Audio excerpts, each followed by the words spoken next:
All right, so you wanted the full story on deep vein thrombosis. Well, get ready to dive in because we're going deep. We've got articles from medical experts, news stories about that NBA rising star Victor Wembanyama being sidelined, and even, get this, some economic implications. Yeah, Wembanyama's cases, it's definitely got people talking. And it shows just how serious DVT can be, even for, top athletes.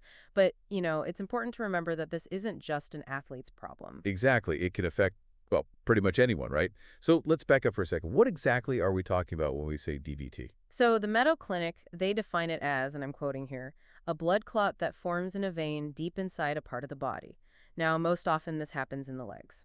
Okay, so a blood clot deep in the body. That sounds, well, kind of scary. What makes it so dangerous? The real danger is if that clot breaks free, right? And then it can travel to the lungs. And that's when you get what's called a pulmonary embolism. A pulmonary embolism. Yeah, and that can block blood flow, to the lungs, and it can be well, it can be life-threatening.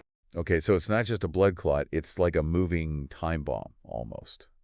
And it can be fatal. Exactly. Wow. And like you were saying, it's not just athletes, right? Right. I mean, look at Wembanyama. He's young, he's in peak physical condition, and bam, he gets sidelined by this. I was reading in the Independent, and they said, the diagnosis came as a shock because of his age and athleticism. You would think all that training, all that activity would, I don't know, protect him or something. You'd think so, right? But some research, and it's still early, but it suggests that some athletes might actually be more susceptible to clotting because of their genes, no matter how fit they are. Genes, so there's a genetic component to this. It seems so. Wow. So genes might play a role, but what else? What are the other risk factors that increase someone's chances of getting DVT? Well, sitting for a long time is a big one. Like on those long flights. Exactly. Long flights or even just sitting at your desk all day, every day. And that's why CNN had that whole article about the risk for frequent flyers, right? Especially athletes who are always traveling for games. Makes sense. Yeah. And of course, you have the usual suspects, injury or surgery, certain medical conditions, and family history of clotting disorders. The Mayo Clinic has a pretty comprehensive list of these. So it's not just about how old you are or how fit you are. It's like this whole combination of factors. Exactly. It's a complex picture. Okay, so let's say someone's listening to this right now and they're thinking, maybe I should be worried about this DVT thing. What are the symptoms? Like, how would someone know? That's the tricky part. The symptoms can be subtle, and a lot of people, they just, well, they mistake them for something else. Oh, okay, so what kind of symptoms are we talking about? Well, the Mayo Clinic, they describe things like swelling in the affected area, usually a leg, pain, warmth, discoloration.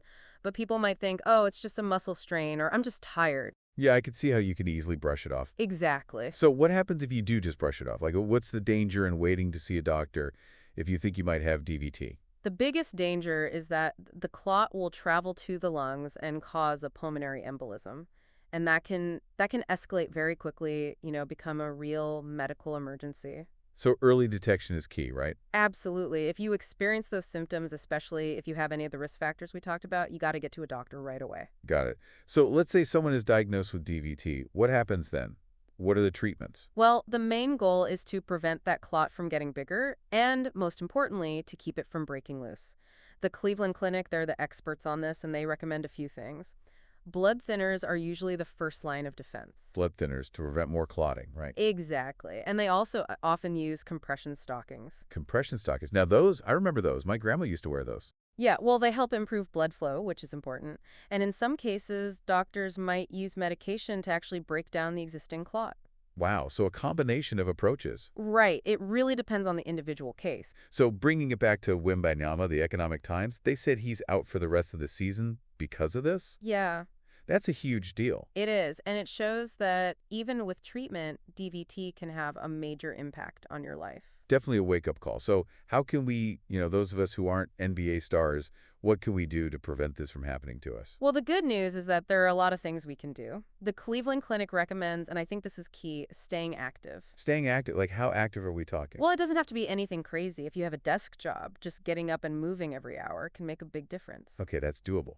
Right. And, regular exercise, that goes without saying. It helps your circulation, keeps the blood flowing, and prevents it from pooling in your legs. Maintaining a healthy weight, managing other health conditions, these are all important too. So it's all about being proactive, right? Taking care of ourselves. Absolutely. It seems like talking to your doctor would be a good first step, right? Just to get their advice on, your individual risk factors and all that. Couldn't agree more. Your doctor can look at your family history, your lifestyle, any underlying conditions, and help you figure out the best way to prevent DVT. Well, there you have it. That was a deep dive, literally, into DVT. We've covered a lot: the causes, the risks, the symptoms, the treatments.